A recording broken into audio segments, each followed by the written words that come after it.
وَلَقَدْ أُوحِيَ إِلَيْكَ وَإِلَى الَّذِينَ مِن قَبْلِكَ لَئِنْ أَشْرَكْتَ لَيَحْبَطَنَّ عَمَلُكَ وَلَتَكُونَنَّ مِنَ الْخَاسِرِينَ۔ اور اے پیغمبر، تمہاری طرف اور ان پیغمبروں کی طرف جو تم سے پہلے ہو چکے ہیں یہی وحی بھیجی گئی ہے کہ اگر تم نے شرک کیا تو تمہارے اعمال برباد ہو جائیں گے اور تم نقصان اٹھانے والوں میں ہو جاؤ گے۔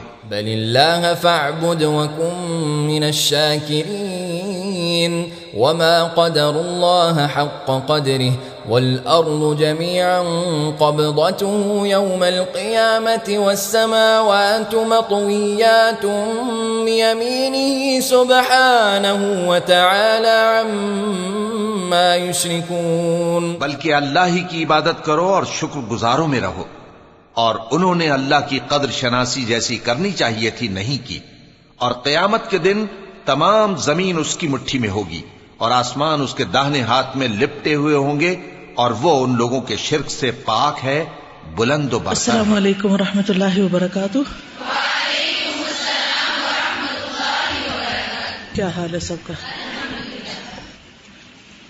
نحمده ونصلی علی رسولہ الکریم، اما بعد، فاعوذ باللہ من الشیطان الرجیم، بسم اللہ الرحمن الرحیم، رب اشرح لی صدری ویسر لی امری واحلل عقدۃ من لسانی یفقہوا قولی۔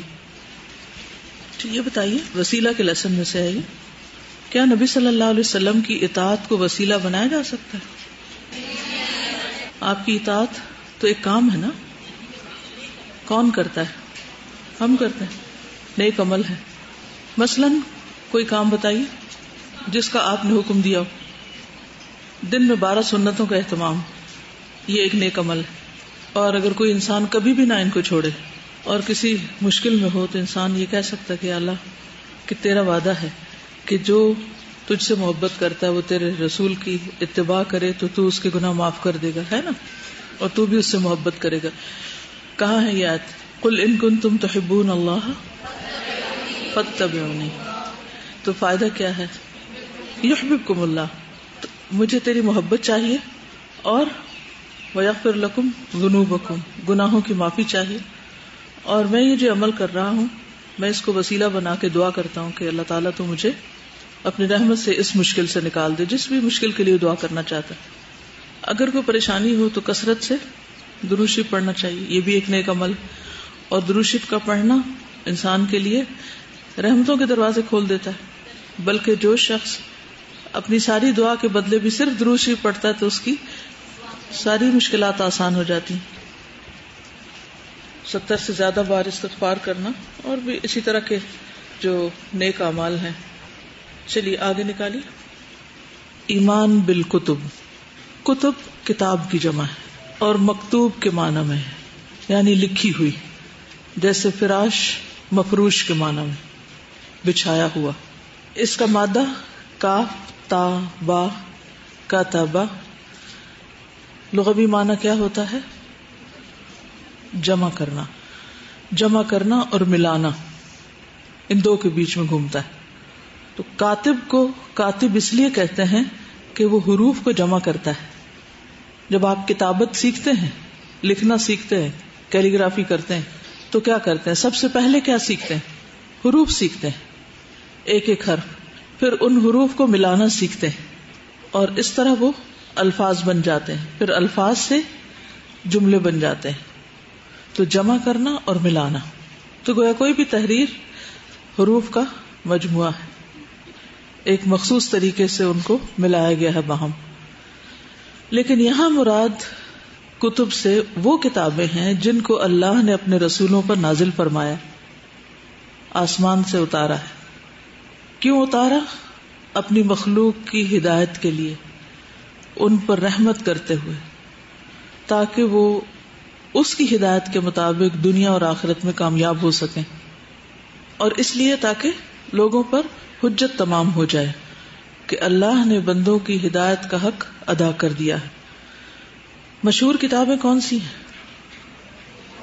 تورات، زبور، انجیل، قرآن، ٹھیک ہے۔ سورۃ البقرہ کے شروع میں آتا ہے والذین یؤمنون بما انزل الیک وما انزل من قبلک وبالآخرۃ هم یوقنون. تو ہم سب پر لازم ہے کہ ہم پچھلی کتابوں پر بھی ایمان رکھیں، لیکن اس ایمان کی کیفیت کیا ہوگی، نوعیت کیا ہوگی، ان پر ایمان اور قرآن مجید پر ایمان پر فرق کیا ہوگا، یہ جاننا ضروری. متقی شخص کے لیے ضروری ہے کہ وہ پچھلی کتب کو بھی مانے اور جو نبی صلی اللہ علیہ وسلم پر اترا اس کو بھی مانے. تو انشاءاللہ ہم اس کو دیکھیں گے کہ ایمان بالکتب کن چیزوں پر مشتمل ہوتا ہے.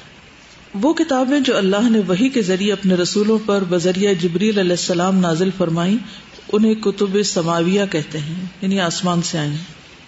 یہ سب اللہ کا کلام لوگوں کے نام تھا جو اللہ تعالیٰ کی طرف سے اپنی مخلوق کے لیے محبت کی علامت تھی. صرف محبت نہیں بلکہ رحمت تھی اور حجت تمام کرنے کے لیے.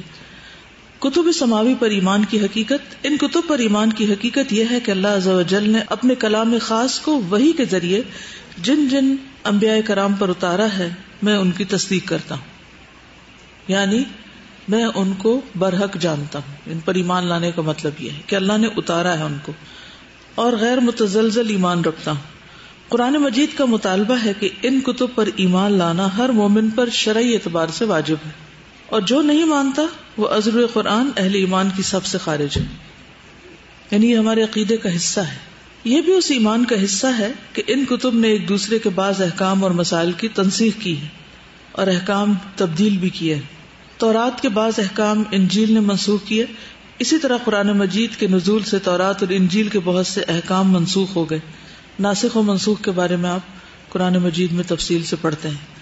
مگر عقیدہ کسی بھی کتاب نے منسوخ یا تبدیل نہیں کیا. نیز یہ بھی ایمان کا جزو ہے کہ اہل کتاب نے ان کتب سماویہ میں خود ہی تحریف کر ڈالی تھی. یعنی یہ بھی ہمارے ایمان کا حصہ ہے کہ اہل کتاب نے اپنی کتابوں میں تحریف کی تھی، ان کے علماء نے خاص طور. قرآن مجید نے اس تحریف اور تبدیلی کا تذکرہ مختلف مقامات پر کیا ہے. اب ان کتب سماویہ کی تفصیل. قرآن مجید جن کتب کے نام اور صحائف کا ذکر کرتا ہے ان کا مختصر تعارف درج ذیل ہے. صحف ابراہیم یہ غالباً پہلی کتب ہیں جو چند صفحات میں ابراہیم علیہ السلام پر اللہ تعالیٰ نے نازل کی. ان صحف میں ظاہر ہے ہدایت اور رہنمائی کی اور عقائد کی باتیں ہوں گی. یہ صحیفے مفقود ہیں، یعنی اب ان کا دنیا میں وجود نہیں ہے سچ کہ انہیں صحف ابراہیم کے طور پر چھاپا گیا ہو. قرآن مجید نے ان صحیفوں میں موجود بعض دینی حقائق کے کچھ اشارے دیے ہیں. مثلاً سورۃ الاعلیٰ کی مندرجہ ذیل آیات قد افلح من تزکى وذكر اسم ربه فصلى بل تؤثرون الحیاۃ الدنیا والآخرۃ خیر وابقى، اس کے بارے میں فرمایا ان هذا لفی الصحف الاولى صحف ابراہیم وموسیٰ. یعنی یہ آیات اور جو ان کے اندر تعلیم ہے یہ قرآن مجید کے علاوہ کہاں پائی جاتی ہے؟ پہلے صحیفوں میں، ابراہیم اور موسیٰ علیہ السلام کی کتابوں میں. یعنی تورات یہ مقدس کتاب موسیٰ علیہ السلام پر نازل ہوئی. یہ عبرانی لفظ ہے جس کا مطلب ہے تعلیم یا شریعت. تورات ان الواح پر مشتمل تھی جو موسیٰ علیہ السلام کو کوہ طور پر بعد از مناجات عطا کی گئی تھی، جب انہوں نے اللہ تعالیٰ سے کلام کیا تھا. مناجات کہتے ہیں سرگوشیوں کو بات چیت کرنے کو. اس میں شرعی احکام تھے جو بنی اسرائیل کے لیے خاص طور پر اللہ تعالیٰ نے نازل فرمائے تھے. کچھ احکام کے نمونے قرآن مجید میں مذکور ہیں. مثلا وَكَتَبْنَا عَلَيْهِمْ فِيهَا أَنَّ النَّفْسَ بِالنَّفْسِ وَالْعَيْنَ بِالْعَيْنِ وَالْأَنْفَ بِالْأَنْفِ وَالْأُذُنَ بِالْأُذُنِ وَالسِّنَّ بِالسِّنِّ وَالْجُرُوحَ قِصَاص فَمَنْ تَصَدَّقَ بِهِ فَهُوَ كَفَّارَةٌ لَهُ. سورۃ المائدہ 45. اور ہم نے یہودیوں کے ذمے تورات میں یہ بات مقرر کر دی تھی کہ جان کے بدلے جان اور آنکھ کے بدلے آنکھ اور ناک کے بدلے ناک اور کان کے بدلے کان اور دانت کے بدلے دانت اور خاص زخموں کا بھی بدلہ ہے کہ جو شخص اس کو معاف کر دے تو اس کے لیے کفارہ ہے. یعنی یہ اسلامی شریعت کا یہ قانون جو ہے قانون قصاص یہ تورات کے اندر اس شکل میں موجود ہے جس کی قرآن نے تصدیق کی. زبور سریانی زبان کا لفظ ہے جس کا مطلب ہے مکتوب یعنی لکھی ہوئی چیز. یہ پاک کلام داؤد علیہ السلام پر نازل ہوا. اس میں مناجات تھی اور کچھ احکامات بھی تھے. ارشاد باری تعالیٰ ہے وَلَقَدْ كَتَبْنَا فِي الزَّبُورِ مِن بَعْدِ الذِّكْرِ أَنَّ الْأَرْضَ يَرِثُهَا عِبَادِيَ الصَّالِحُونَ. سورۃ الانبیاء 105. اور بے شک زبور میں ہم نے ذکر کے بعد یہ لکھا تھا کہ زمین کے وارث میرے نیک بندے ہوں گے. انجیل یہ یونانی لفظ ہے جس کا معنی ہے خوشخبری. یہ وہ کلام پاک ہے جو اللہ تعالیٰ نے عیسی ابن مریم پر اتارا، جس میں ہدایت تھی، نور تھا، تورات کی تصدیق تھی اور خدا ترس لوگوں کے لیے نصیحت کی باتیں تھی. شرعی احکام کے علاوہ اس میں آپ کی رسالت اور آپ کی اور صحابہ کرام کی صفات محمودہ کا بھی ذکر تھا. یعنی انجیل میں نبی صلی اللہ علیہ وسلم کی آمد کا ذکر موجود تھا. اور اس ذکر کا تذکرہ کس آیت میں ہوتا ہے قرآن مجید کی؟ سورۃ صف آیت نمبر 6. وَإِذْ قَالَ عِيسَى ابْنُ مَرْيَمَ يَا بَنِي إِسْرَائِيلَ إِنِّي رَسُولُ اللَّهِ إِلَيْكُمْ مُصَدِّقًا لِمَا بَيْنَ يَدَيَّ مِنَ التَّوْرَاةِ. تو عیسیٰ علیہ السلام نے کیا کیا؟ تورات کی تصدیق کی. وَمُبَشِّرًا بِرَسُولٍ يَأْتِي مِن بَعْدِ اسْمُهُ أَحْمَدُ، اور واضح الفاظ میں نبی صلی اللہ علیہ وسلم کی آمد کی خوشخبری دی. فَلَمَّا جَاءَهُم بِالْبَيِّنَاتِ قَالُوا هَذَا سِحْرٌ مُبِينٌ. تو بنی اسرائیل نے ان کی بات مانی نہ، اس کو جادو قرار دے دیا. ارشاد باری تعالیٰ ہے وَمَثَلُهُمْ فِي الْإِنْجِيلِ، اب یہ بھی انجیل کا کوٹ ہے. كَزَرْعٍ أَخْرَجَ شَطْأَهُ فَآزَرَهُ فَاسْتَغْلَظَ فَاسْتَوَىٰ عَلَىٰ سُوقِهِ يُعْجِبُ الزُّرَّاعَ لِيَغِيظَ بِهِمُ الْكُفَّارَ. سورۃ الفتح آیت 29. اور ان کی مثال انجیل میں ایک کھیتی کی طرح ہے، ان کی صحابہ کرام کی، جس نے اپنی کومپل نکالی، جسے بیج سے سب سے پہلے جو چیز نکلتی، پھر اسے مضبوط کیا اور وہ موٹی ہو گئی، پھر اپنے تنے پر کھڑی ہو گئی. کسانوں کو خوش کرتی ہے تاکہ کفار ان کی وجہ سے غضبناک ہوں. تو یہ چند دلائل ہیں جس سے پتہ چلتا ہے کہ پچھلی کتابوں میں جو کچھ تھا وہ قرآن مجید کے اندر بھی ان میں سے جو اہم حصے تھے یا جس چیز کو اللہ نے محفوظ کرنا تھا وہ قرآن مجید میں محفوظ کر دیا. اس لیے اب پچھلی کتابیں منسوخ ہیں اور ہمارے لیے حجت کیا ہے؟ وہی حکم جو قرآن مجید کے اندر موجود ہے. القرآن، قرآن مجید اللہ تعالیٰ کی آخری کتاب ہے. اس کے اور کون سے نام ہیں؟ قرآن مجید کے کچھ اور نام بتائیے. النور، الذکر، الشفاء، الفرقان، الہدیٰ اور الکتاب. کتنی محبت ہے قرآن سے، بہت. جس سے محبت ہوتی ہے اس کے نام بھی آتے ہیں نا. سب سے پہلے تو اس کو الکتاب کہتے ہیں. ذالک الکتاب، الکتاب، الفرقان، الہدیٰ، الشفاء، الذکر، النور، البیان، الروح، الرحمہ. قرآن مجید اللہ تعالیٰ کی آخری کتاب ہے. یہ ایک ایسی میزان ہے جس کے ذریعے سے آسمانی کتابوں کے تحریف شدہ اور صحیح حصوں کا علم ہوتا ہے. یعنی یہ معیار ہے، میزان ہے. قرآن مجید پر ایمان لانا اور اسے اللہ کا کلام جاننا ایمانیات میں سے ہے. اللہ تعالیٰ کا فرمان ہے یا ایھا الذین آمنوا آمنوا باللہ ورسولہ والکتاب الذی نزل علی رسولہ والکتاب الذی انزل من قبل. اہل ایمان اللہ پر، اس کے رسول پر اور اس کتاب پر جو اللہ نے اپنے رسول پر اتاری اور اس کتاب پر جو پہلے نازل کی گئی ایمان لے آؤ. ارشاد باری تعالیٰ ہے وَأَنزَلْنَا إِلَيْكَ الْكِتَابَ بِالْحَقِّ مُصَدِّقًا لِمَا بَيْنَ يَدَيْهِ مِنَ الْكِتَابِ وَمُهَيْمِنًا عَلَيْهِ. یہ بہت اہم چیز ہے، وَمُهَيْمِنًا عَلَيْهِ. سورۃ المائدہ 48. اور ہم نے آپ کی طرف حق کے ساتھ کتاب کو نازل کیا جو اپنے سے قبل کتابوں کی تصدیق کرنے والی ہے اور ان پر نگران ہے. قرآن کیا ہے؟ نگران. کن پر؟ پچھلی کتابوں پر. یعنی اس کے ذریعے چیک ہوگا، قرآن چیک کرے گا کہ پچھلی کتابوں میں سے کیا صحیح ہے اور کیا نہیں. قرآن کا معنی کیا ہے؟ قرآن کا مادہ کیا ہے؟ روٹ کیا ہے؟ قرأ، قاف را حمزہ قرأ. کیا مطلب ہوتا ہے؟ قرآن، فعلان کے وزن پر. کون سا صیغہ ہے؟ ٹھیک ہے. قرآن لفظ قرأ سے ماخوذ مبالغہ کا صیغہ ہے جس کا مطلب ہے بہت زیادہ بار بار پڑھی جانے والی کتاب. یہ ایسا کلام ہے جسے اللہ نے اپنے الفاظ اور معنی دونوں کے ساتھ بذریعہ جبریل علیہ السلام محمد رسول اللہ صلی اللہ علیہ وسلم پر بتدریج اتارا ہے. یہ کلام معجزہ ہے. آپ کی وفات کے وقت یہ مکمل تھا اور مسلمانوں کے پاس محفوظ تھا. اس میں کسی چیز کی کمی یا زیادتی نہیں کی گئی. اس اعتبار سے قرآن مجید کو ماننا حقیقی ایمان ہے. قرآن مجید کے نزول کے ساتھ ہی اس کو کلام اللہ ماننے سے مشرکین مکہ نے انکار کر دیا تھا. یعنی اس کو اللہ کا کلام نہیں مانتے تھے. کیا کہتے تھے؟ یہ کوئی شیطان لے کے اترتا ہے یا محمد صلی اللہ علیہ وسلم نے خود اس کو گھڑ لیا. ان کا خیال تھا کہ اس کو محمد رسول اللہ صلی اللہ علیہ وسلم نے خود گھڑ لیا ہے یا کچھ دوسرے لوگ موجود ہیں جو آپ کو سکھاتے ہیں. ان کی ان باتوں کا جواب قرآن مجید نے وضاحت سے دیا اور انہیں چیلنج بھی کیا کہ اگر اسے محمد رسول اللہ صلی اللہ علیہ وسلم نے خود بنایا تو تم بھی اس جیسی ایک آیت بنا لاؤ.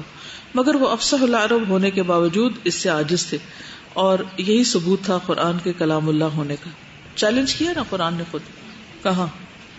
سورۃ البقرہ میں وَإِن كُنتُم فِي رَيْبٍ مِّمَّا نَزَّلْنَا عَلَىٰ عَبْدِنَا فَأْتُوا بِسُورَةٍ مِّن مِّثْلِهِ وَادْعُوا شُهَدَاءَكُم مِّن دُونِ اللَّهِ إِن كُنتُم صَادِقِينَ وَإِن لَّمْ تَفْعَلُوا وَلَن تَفْعَلُوا فَاتَّقُوا النَّارَ الَّتِي وَقُودُهَا النَّاسُ وَالْحِجَارَةُ أُعِدَّتْ لِلْكَافِرِينَ. اب قرآن مجید کے کچھ خصائص. قرآن مجید اپنے ادبی اسلوب کے لحاظ سے بھی حسن و جمال کا شاندار مرقع ہے. یہ مقدس کتاب قانون سازی کے میدان میں بھی معراج کمال کو پہنچی ہوئی.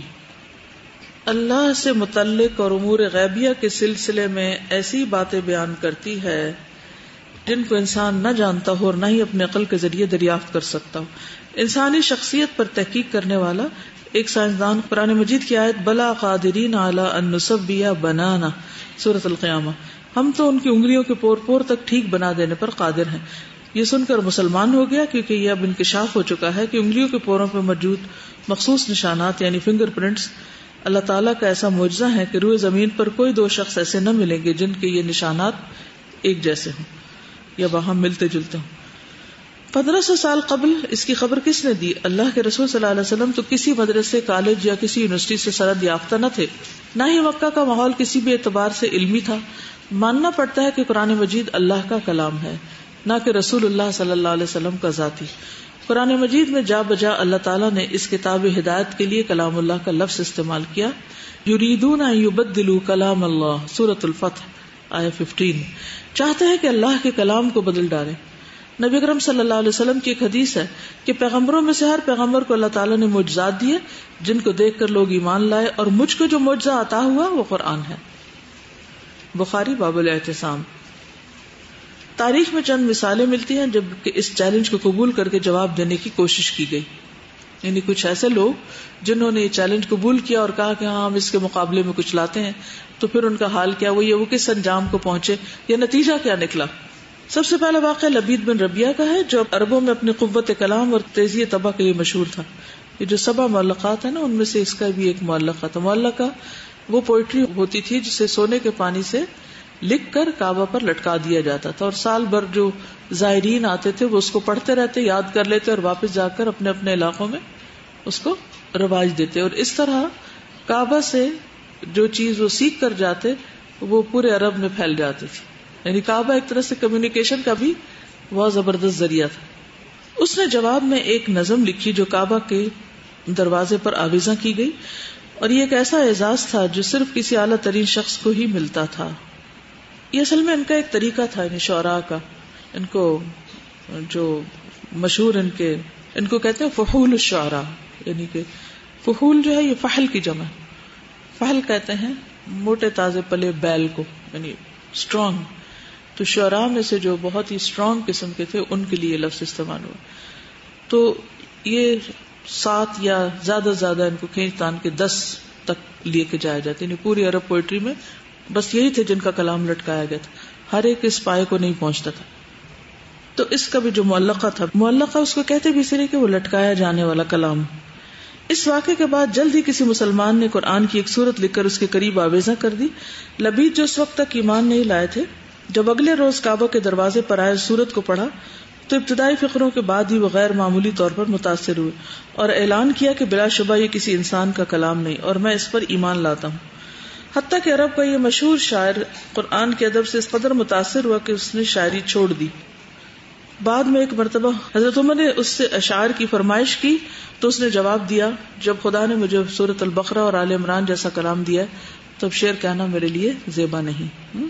اس میں آپ دیکھیے کہ کہتے کہ سورۃ الکوثر لگائی گئی تھی، انا اعطیناک الکوثر فصلی لربک وانحر ان شانئک هو الابتر. تو اس نے چوتھا بس ایک جملہ آگے یہ لکھ دیا تھا کہ ما ھذا کلام البشر، یہ کسی انسان کا کلام نہیں. جیسے جادوگر کیوں ایمان لے آئے تھے؟ کیونکہ انہیں پتا تھا جادو کس چیز کا نام ہے. تو شاعر نے یہ کیوں کہا؟ کیونکہ اسے پتا تھا شاعری کی حقیقت کیا ہے. تو جو کہتے ہیں نا صاحب البیت ادرا بما فیہ، صاحب خانہ کو زیادہ پتا ہو کہ گھر میں کیا کیا چیز رکھی، اس کو زیادہ پتا ہوتا ہے، اندر کے حالات وہ زیادہ جانتا ہے. مثلا کوئی شخص باہر سے کہیں وزٹ کرنے کے لیے آتا ہے تو اوپر اوپر کی ظاہری چیزیں دیکھ کر بہت خوش ہو جاتا ہے، متاثر ہوتا ہے. بعض اوقات گھر والوں کے اپنے پاس کھانے کو کچھ نہیں ہوتا، وہ سب کچھ مہمان کے آگے رکھ دیتے ہیں، تو مہمان کیا تاثر لے کے جاتا ہے کہ بہت مالدار ہے، حالانکہ معلوم نہیں انہوں نے کس طرح پیٹ کاٹ کے اپنے بچوں کو بھوکا رکھ کے دوسرے کو کچھ کھلایا. تو وہ تو صرف ظاہریت کو دیکھتا ہے، لیکن اصل کس کو پتا ہے کہ گھر میں کیا ہے اور کیا نہیں؟ یعنی جو گھر میں رہتا ہے اس کو پتا ہے. ٹھیک ہے، تو اسی طرح شاعری کیا چیز ہے وہ شاعروں کو ہی پتا ہے کہ شاعری کیسی چیز ہوتی، کیا حقیقت ہے اس کی. تو اب اگر ایک شاعر اٹھ کے یہ کہہ دے کہ یہ انسان کا کلام نہیں، تو اس کی بات زیادہ ویلیویبل ہے میری اور آپ کی بات سے. کیوں؟ کیونکہ ہمیں تو شاعری کا پتہ نہیں، ہمارا اوپینین تو کوئی حقیقت نہیں رکھتا. کوئی کہہ سکتا کہ آپ کون ہیں یہ بات کرنے والے، بات ایک ہی ہوتی ہے لیکن کہنے والے کے علم اور تجربے کی بنا پر اس کا وزن فرق ہو جاتا ہے. اب کوئی سائنس کی بات عام شخص کرے وہ بس ایک انفارمیشن ہے جو دہرا رہا ہے، لیکن اگر ایک سائنٹسٹ بات کرتا ہے تو اس کی بات یا اس کا اقرار یا اس کا دعویٰ مختلف ہوتا ہے. تو اس نے جب ہتھیار ڈال دیے اور شاعری چھوڑ دی تو یہ ایک بہت بڑی دلیل تھی قرآن کے کتاب اللہ ہونے کی یا کلام اللہ ہونے کی. واقعہ یہ ہے کہ منکرین مذہب کی ایک جماعت نے یہ دیکھ کر کہ قرآن لوگوں کو بڑی شدت سے متاثر کر رہا ہے، یہ طے کیا کہ اس کے جواب میں کتاب تیار کی جائے. انہوں نے اس مقصد کے لیے ابن المقفع 727 عیسوی اس کی وفات ہوئی ہے، اس سے رجوع کیا، جو زمانے کا ایک زبردست عالم، بے مثال ادیب اور غیر معمولی ذہین آدمی تھا. ابن المقفع کو اپنے اوپر اتنا اعتماد تھا کہ وہ راضی بھی ہو گیا. اس نے کہا کہ میں 1 سال میں یہ کام کر دوں گا، البتہ اس نے یہ شرط لگائی کہ اس پوری مدت میں اس کی تمام ضروریات کا مکمل انتظام ہونا چاہیے، پوری طرح اس کو فیسیلیٹیٹ کیا جائے، یعنی اس کے سارے مطالبے مانے جائیں تاکہ وہ کامل یکسوئی کے ساتھ اپنے ذہن کو اپنے کلام میں مرکوز رکھے، یعنی کچھ لکھ سکے، پروڈیوس کر سکے. نصف مدت گزری، 6 مہینے گزرے تو اس کے ساتھیوں نے یہ جاننا چاہا کہ اب تک کیا کام ہوا ہے. وہ جب اس کے پاس گئے تو انہوں نے اس کو اس حال میں پایا کہ وہ بیٹھا ہوا ہے، قلم اس کے ہاتھ میں، گہرے مطالعے میں مستغرق ہے. اس مشہور ایرانی ادیب کے سامنے ایک سادہ کاغذ پڑا ہوا ہے، اس کی نشست کے پاس لکھ لکھ کر پھاڑے ہوئے کاغذوں کا انبار ہے، اور اس طرح سارے کمرے میں کاغذات کا ڈھیر لگا ہوا ہے. اس انتہائی قابل اور فصیح اللسان شخص نے اپنی بہترین قوت صرف کر کے قرآن کا جواب لکھنے کی کوشش کی، مگر وہ بری طرح ناکام رہا. اس نے پریشانی کے عالم میں اعتراف کیا کہ صرف ایک فقرہ لکھنے کی جدوجہد میں اس کو 6 ماہ گزر گئے، مگر وہ لکھ نہ سکا. چنانچہ نا امید اور شرمندہ ہو کر وہ اس خدمت سے دستبردار ہو گیا. مذہب اور جدید چیلنج از مولانا وحید الدین خان، انہوں نے یہ واقعہ کوٹ کیا. چند باتیں اوور آل کتابوں کے بارے میں اور آپ سے کرتی ہوں، پھر اس کے بعد کیونکہ یہ ٹاپک بدل رہا ہے، یعنی خلق قرآن کا معاملہ ایک اور طرف چلا جائے گا. اس سے پہلے ایمان پر ہم تھوڑی سی بات مزید کرتے ہیں. دیکھیے، جب ہم اللہ تعالیٰ کے بارے میں پڑھتے ہیں یا انبیاء کے بارے میں پڑھتے ہیں، کسی کے بارے میں بھی، تو بعضوں کے شیطان ہمارے دل میں وسوسے ڈالتا ہے کہ پتہ نہیں یہ ٹھیک ہے بھی یا نہیں، کون جانتا ہے، کس نے دیکھا ہے، کس نے سنا ہے. ٹھیک ہے، ہم نے نہیں دیکھا، ہم نے نہیں وہی سنی کہ کس وقت جبریل کیا کہہ رہے تھے، حتیٰ کہ جو صحابہ پاس تھے وہ یہ تو دیکھتے تھے کہ آپ کی کیفیت بدل گئی، لیکن جبریل کو تو نہیں دیکھتے تھے. تو کسی بھی چیز کو ثابت کرنے کے لیے جو مشہور ذرائع بتائے جاتے ہیں ان میں سے تو کوئی ذریعہ نہیں ہمارے پاس یہ ٹیسٹ کرنے کے لیے کہ یہ سب کچھ جو کہا جا رہا ہے یہ سچ ہے. ان ساری باتوں کو اگر صرف ایک نقطے پر آپ جمع کر دیں تو بہت سے سوالوں کا جواب مل جائے گا. کوئی بھی بات چھوٹی ہو یا بڑی، اگر بتانے والے پر آپ کا اعتماد ہے تو بات سمجھنا آسان ہو جاتی ہے، اور اگر اس پر اعتماد نہیں تو اس کی ہر بات کے جواب میں آپ کو ایک اور بڑی حجت لے آ سکتے ہیں، اور بحث و مباحثے کا اینڈ لیس سلسلہ شروع ہو جاتا ہے جس کے نتیجے میں کبھی کچھ ہاتھ نہیں آتا. ہمیں ایمان لانے کے لیے کہا کیوں گیا ہے؟ سب سے پہلے اللہ پر ایمان، رسولوں پر، فرشتوں پر، کتابوں پر، کتب پر ایمان لانے کی ضرورت کیا ہے؟ تاکہ اس کے اندر جو کچھ کہا گیا ہے پھر اس میں سے ہر بات کو الگ الگ فیلڈ ٹیسٹ نہ کرنا پڑے. کیونکہ اگر آپ اس چکر میں پڑ گئے کہ ہر آیت کو الگ سے اس کو ثابت کرنے کی کوشش کریں تو یہ ممکن نہیں ہے. تو اس لیے کتاب پر مجموعی طور پر آپ کو ایمان لانا ضروری ہے کہ اللہ کا کلام ہے. اگر یہ بات آپ مان جائیں تو پھر کتاب کھلی ہے آپ کے سامنے اور اس کی کوئی بھی بات اور دلیل آپ کوٹ کر سکتے ہیں. تو عقیدہ اسی چیز کا نام ہے نا کہ جن چیزوں پر ہمیں ایمان لانا ہے ان کی سچائی اس حد تک دل میں راسخ ہو جائے کہ پھر کوشچن ہی نہ رہے. اسی لیے قرآن سے ہدایت کرنے کی پہلی شرط کیا؟ یؤمنون بالغیب، کہ غیب پر ایمان رکھتے ہیں. اور غیب وہ چیزیں ہیں جو ہماری 5 سینسز سے باہر ہیں. اور غیب پر کیسے ایمان رکھے؟ دیکھا ہی نہیں، جو سنا ہی نہیں، چھو ہی نہیں سکتے، کوئی تجربہ ہی نہیں کر سکتے، یعنی جو بھی فزیکل مینز ہیں اس میں سے کوئی اختیار ہی نہیں کر سکتے. لیکن یہ بات تو ماننی پڑے گی کہ بہت ساری چیزیں ان 5 ٹیسٹنگ ٹولز کے اندر آتی ہی نہیں، جس کو میٹا فزکس کا نام دے دیا گیا یا غیب کا نام دے دیا گیا یا کوئی بھی اور نام. بہرحال ان چیزوں کی اپنی ایک حیثیت، حقیقت وجود ہے جس کا انکار نہیں کیا جا سکتا. وہ ایک الگ فیکٹر ہے جو بہت سارے کیلکولیشنز کو فیل کر دیتا ہے. اب اس کو کیسے پروف کریں کہ وہ بھی ہے؟ اس کے لیے اللہ سبحانہ و تعالیٰ نے ان سب چیزوں کی حقیقت جاننے کے لیے، فرشتے ہیں یا نہیں ہم کسی اور طریقے سے نہیں جان سکتے سوائے اس کے کہ وحی کے ذریعے ہمیں پتہ چلے، قرآن کے ذریعے. وحی کا معنی قرآن کے ذریعے ہمیں پتہ چلے کہ ہیں یا نہیں. اگر وہ کہتا ہے تو ہم مانتے ہیں، اگر وہ کہتا ہے نہیں تو ہم نہیں مانتے. بہت ساری چیزیں. دوسری چیز ہے رسول. کچھ چیزیں کتاب میں لکھ دی گئی، کچھ کتاب میں لکھی نہیں گئی، رسول کے ذریعے ہمیں بتائیں گے. وہ بھی ہمارا ایک امتحان ہوا ایمان بالغیب کا، کہ رسول پر ایمان یا ان کی صداقت پر یا ان کی سچائی پر ایمان ہے یا نہیں. ٹھیک ہے.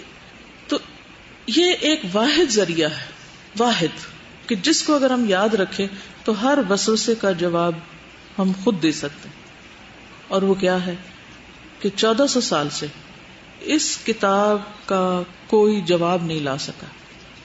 اللہ تعالیٰ نے جو چیلنج کیا، وَإِن كُنتُمْ فِي رَيْبٍ، کسی بھی قسم کا اگر تمہیں شک ہے کہ یہ کتاب سچی نہیں ہے یا اللہ کی طرف سے نہیں ہے یا پیغمبر نے خود ہی لکھ لی ہے یا وحی کے ذریعے نہیں آئی، تو پھر تم اس کو صرف ہاں نہ یا شک سے نہیں جواب دو. فَأْتُوا بِسُورَةٍ مِّن مِّثْلِهِ، اگر یہ مخلوق ہے، تخلیق ہے، کسی انسان نے بنائی ہے تو تم بھی انسان ہو، تم بھی بنا لاؤ. اکیلے نہیں، سارے کٹھے کر لو. وَدُوا شُهَدَاءَكُم مِّن دُونِ اللَّهِ، کیونکہ تو اللہ کا کلام ہے، لہذا اللہ کو چھوڑ کر باقی سب کو اکٹھا کر لو. پیغمبر کو بھی ساتھ ملا لو، اور بھی جس کو، جنات کو، شیاطین کو، انسانوں کو، شعراء، ادیبوں، سائنٹسٹ، جس مرضی کو شامل کر لو، جس کو بھی سمجھتے ہو جو تمہارا سپورٹر ہے. وَدُوا شُهَدَاءَكُم مِّن دُونِ اللَّهِ. اور 1400 سال سے یہ چیلنج موجود ہے. فَإِن لَّمْ تَفْعَلُوا، اگر ایسی کتاب نہ لا سکو، وَلَن تَفْعَلُوا، پہلے بتا دیا لا سکتے بھی نہیں، اول و آخر سب بھی جمع جو تو نہیں لا سکتے. اگر تم نہ لا سکو تو پھر سرنڈر کرو، سر تسلیم خم کرو کہ ہم ایمان لاتے ہیں، ہم غیب پر ایمان لاتے ہیں، کیونکہ اس کے سوا کوئی چارہ ہی نہیں. اور اس پر ایمان لاتے ہیں کہ پھر یہ اللہ ہی کا کلام ہے اور اللہ ہی نے بھیجا ہے، چاہے وہ ذریعہ ہم کو نظر آتا ہے یا نہیں، لیکن یہ کتاب خود گواہی دے رہی ہے کہ میں کسی انسان کی لکھی ہوئی نہیں ہوں، مخلوق نہیں ہوں، کریشن نہیں ہوں، خالق کا کلام ہوں. یہی سے وہ مشہور فتنہ کھڑا ہوا تھا نا جو خلق قرآن کا، آگے اس کے بارے میں پڑھیں گے ہم انشاءاللہ کہ قرآن کو مخلوق کیوں نہیں ماننا چاہیے. تو بات یہ ہے کہ اس آیت کو ہمیشہ اپنی 2 آنکھوں کے سامنے رکھے اور ہر شک اور شبہ کا مقابلہ اس سے کریں کہ ٹھیک ہے اگر مجھے شک ہے کہ اللہ کا نہیں کلام تو میں بھی ذرا کچھ لکھ کے دکھاؤں اس جیسا. بڑے بڑے ادیب، شاعر سب ہار گئے. کچھ لوگوں نے کوشش بھی کی اور لکھا بھی کچھ.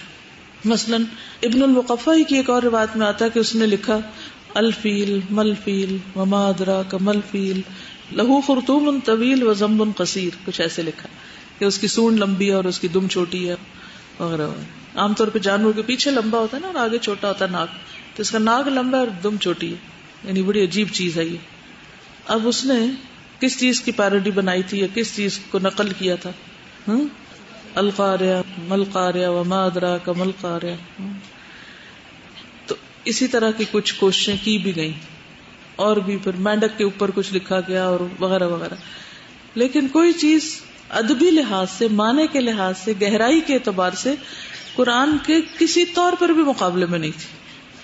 اور یہاں یہ ایک مثال جو دی گئی، اس طرح کی اور مثالیں بھی ہیں کہ اللہ سبحانہ وتعالیٰ نے کچھ بس جھلکیاں دکھائی ہیں، بہت زیادہ بھی نہیں، جھلکیاں دکھائی ہیں کچھ ایسی باتوں کی کہ آئندہ آنے والے وقتوں کے لیے لوگوں کے پاس ایمان لانے کے لیے کوئی نہ کوئی چیز رہے کہ ان کے ایمان تازہ ہوتے رہے. اللہ تعالیٰ فرماتا نا سنریہم آیاتنا فی الآفاق وفی انفسہم حتی یتبین لہم انہ الحق. ہم ضرور اپنی نشانیاں دکھائیں گے ان کو آفاق میں، کائنات میں، وفی انفسہم اور ان کے اپنے نفسوں کے اندر. جیسے اس روز آپ نے پریزنٹیشن میں چند جھلکیاں دیکھی تھی نا، وہ بعد میں سوچ رہی تھی وہ جو خون کے ذرات دوڑ رہے تھے نا، تو مجھے وہ حدیث یاد آ رہی تھی کہ جیسے جسم میں خون دوڑتا ہے نا تو باقاعدہ سیلز کی ایسے دوڑ لگی ہوئی تھی، یعنی کہ دوڑنے والی کیفیت. لیکن خون تو جاری ہو رہا ہوتا ہے نا، سرکولیشن ہم عام طور پہ بولتے ہیں، اردو میں کہتے ہیں خون دوڑتا ہے، لیکن ہمیں اس کی حقیقت تو نہیں پتا دوڑتا کیسے. تو بہرحال اس دن تھوڑی سی جھلکی آپ نے دیکھی کہ کیسے دوڑ رہا ہوتا ہے نا. تو باقی چیزیں بھی کہ یہ کسی انسان کی تو بنائی چیز ہے ہی نہیں، اور اتنے اندھیرے کارخانے کے اندر خود سے خود تو نہیں کچھ بن سکتا. بہرحال تو کتابوں پر ایمان جو ہے یہ باقی جتنے بھی دلائل ہم نے پڑھے اللہ تعالیٰ کی توحید کے بارے میں یا آخرت کے بارے میں پڑھیں گے جس کا تعلق سراسر غیب سے، یا اور بھی جو چیزیں جیسے وسیلہ کے بارے میں، دیگر چیزوں کے کہ مردوں سے جا کے کچھ مانگنا چاہیے یا نہیں، وہ سنتے ہیں یا نہیں، ان ساری چیزوں کے بارے میں ہمیں دلائل کہاں سے لانے؟ اپنی عقل سے نہیں لانے، خوابوں سے نہیں جاننے کی کوشش کرنی، بلکہ کتاب سے لانا ہے اور جو کچھ اللہ کے رسول صلی اللہ علیہ وسلم پر نازل ہوا. ٹھیک ہے، کیونکہ وہ بھی صادق و امین تھے. تو سب سے پہلی بات تو یہ ہے کہ ہمیں کتابوں پر ایمان کیوں لانا چاہیے، اس کی کیا ضرورت ہے. اور دوسری بات یہ ہے کہ ایمان لانے کا مطلب کیا ہے. کیا مطلب ہے؟ کہ یہ کتابیں اللہ ہی کی طرف سے ہیں، اس میں کوئی شک ہی نہیں. ذالک الکتاب لا ریب فیہ، اس کا ایک معنی کیا کیا جاتا ہے کہ انہ منزل من اللہ، کہ وہ اللہ کی طرف سے اتاری گئی ہے، اس میں کوئی شک نہیں کہ اللہ کی طرف سے آئی، اس میں کوئی شک ہی نہیں. کیونکہ اگر یہ شک نکلے گا تو پھر آگے ہدایت ملے گی نا، تبھی اس سے فائدہ اٹھائیں گے. اور اگر یہی شک رہا کہ پتہ نہیں اللہ کی ہے بھی کہ نہیں، تو پھر تو سب کچھ ہی گیا، سب کچھ بہہ گیا. تو ایمان لانے کا پہلا مطلب کیا ہے کہ یہ اللہ کی طرف سے برحق نازل ہوئی ہیں. یہ ساری کتابیں اللہ نے بھیجی ہیں اور بالکل برحق ہیں. حضرت انس کہتے ہیں نبی صلی اللہ علیہ وسلم نے فرمایا ایمان کے لحاظ سے سب سے زیادہ تعجب انگیز مخلوق کون سی ہے، یعنی حیران کن مخلوق کون ہے. صحابہ نے کہا فرشتے. آپ نے کہا فرشتوں کو کیا ہے کہ وہ ایمان نہ لائیں، کیونکہ سارے حقائق ان کے سامنے ہوتے ہیں، وہ تو وہ کچھ دیکھتے ہیں جو ہم بھی نہیں دیکھتے. انہوں نے کہا پھر انبیاء ہوں گے. آپ نے فرمایا انبیاء کی طرف تو وحی کی جاتی ہے، وہ کیوں نہیں مانیں گے. انہوں نے کہا پھر صحابہ ہوں گے. فرمایا صحابہ تو انبیاء کے ساتھ ہوتے ہیں، انہیں ایمان قبول کرنے میں کیا مشکل ہے. انہوں نے پیغمبر کو دیکھا، وہ ساری چیزیں ان کے سامنے ہو رہی تھی. فرمایا دراصل ایمان کے لحاظ سے سب سے زیادہ تعجب انگیز وہ لوگ ہیں جو تمہارے بعد آئیں گے. ہم لوگ وہ وحی الہی کو کتاب کی صورت میں پائیں گے، لکھے وہ اپنے سامنے پائیں گے، لیکن وہ اس پر ایمان لائیں گے اور اس کی پیروی کریں گے، فالو بھی کریں گے، اس کو سچا مانیں گے. تو یہی وہ لوگ ہیں جن کا ایمان قابل تعجب ہے، حیران کن ہے پوری مخلوق میں سے. تو کتنی بڑی خوشخبری، یعنی یہ ایمان، اس کا جو مقام ہے یہ بہت بڑا ہے. جب آپ کو کوئی پروف مل جاتا ہے، جب آپ کو کوئی ایسی دلیل مل جاتی ہے جو آپ کو قائل کر دے، وہ ایک اور چیز ہوتی ہے. اور جب ایک کتاب کو پڑھ کر آپ ایمان لے آتے ہیں کہ یہ سچ لکھا ہے جو کچھ اس کے اندر ہے، تو یہ اس ایمان کا بہت بڑا وزن ہے، بہت بڑی قیمت ہے، بہت بڑا اجر ہے. اور اس کا نہ ہونا بہت بڑا خسارہ ہے. بہت سے لوگوں کو ایسی چیزیں بتائی بھی جائیں تو وہ کہتے ہیں کہ یہ کافی نہیں قرآن میں لکھا ہوا ہے. کیا ہم اس وقت ہی مان لائیں جب کوئی سائنٹسٹ اٹھ کے کہہ دے کہ ہاں یہ ثابت ہو چکی ہے، بات ثابت ہوئی ہے یا نہیں؟ کیونکہ سائنٹسٹ تو کچھ دن کے بعد یہ کہے گا کہ نہیں یہ درست نہیں، تو پھر کیا ہم قرآن کو جھٹلا دیں گے؟ تو ہمارا ایمان سائنس کا محتاج نہیں ہے، کسی بھی چیز کا محتاج نہیں کہ کوئی پروو کرے تو بھائی پروف کسی نے کر دیا تو پھر آپ اس پہ ایمان لا رہے ہیں، قرآن پہ نہیں لا رہے.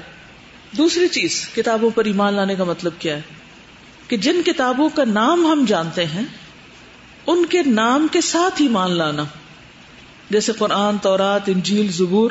اور جن کا نام نہیں جانتے ان پر مجملاً ایمان لانا.